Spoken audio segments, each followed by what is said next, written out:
कुवलयापीड़ एक हाथी था जिसका वध भगवान श्री कृष्ण के द्वारा हुआ था।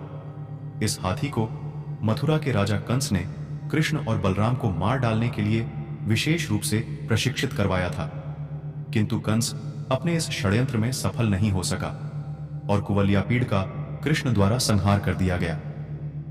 मथुरा के दक्षिण में श्री रंगेश्वर महादेव जी क्षेत्रपाल के रूप में अवस्थित हैं।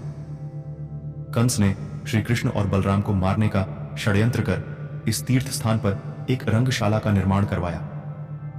अक्रूर के द्वारा छलकर गोकुल से श्री कृष्ण और बलराम को मथुरा लाया गया था।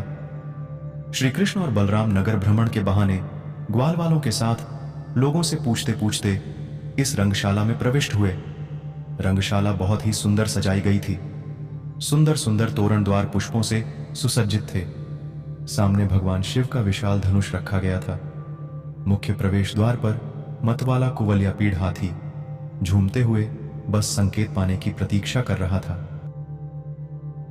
भगवान श्री कृष्ण ने रंगभूमि के दरवाजे पर पहुंचकर देखा कि वहां महावत की प्रेरणा से कुवलयापीड़ नाम का हाथी खड़ा है।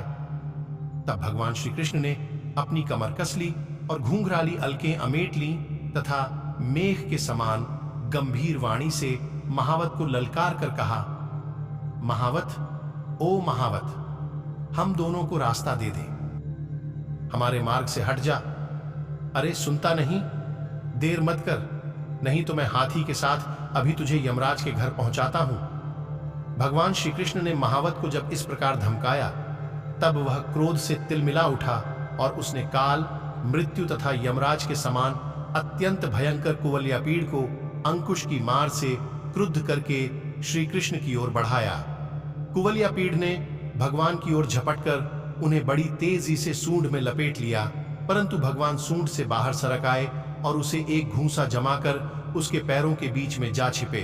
उन्हें अपने सामने न देखकर कुवलयापीड़ को बड़ा क्रोध हुआ। उसने सूंघकर भगवान को अपनी सूंड से टटोल लिया और पकड़ा भी, परंतु उन्होंने बलपूर्वक अपने को उससे छुड़ा लिया।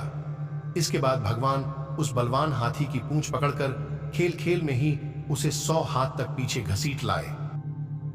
भगवान श्री कृष्ण ने दौड़ते दौड़ते एक बार खेल खेल में ही पृथ्वी पर गिरने का अभिनय किया और झट वहां से उठकर भाग खड़े हुए।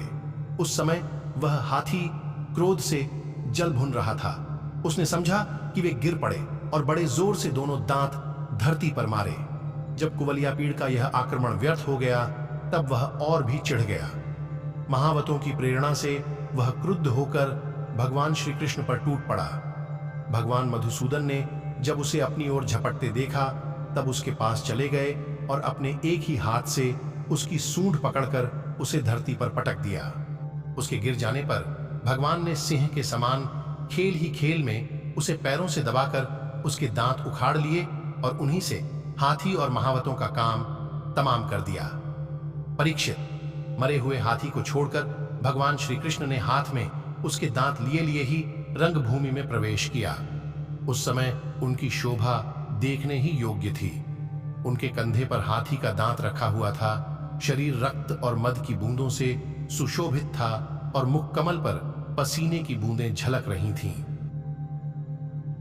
दर्शक मित्रों, हमारी इस प्रस्तुति से अगर आप संतुष्ट और प्रभावित हुए हैं तो कृपया हमारे चैनल को सब्सक्राइब और लाइक करें।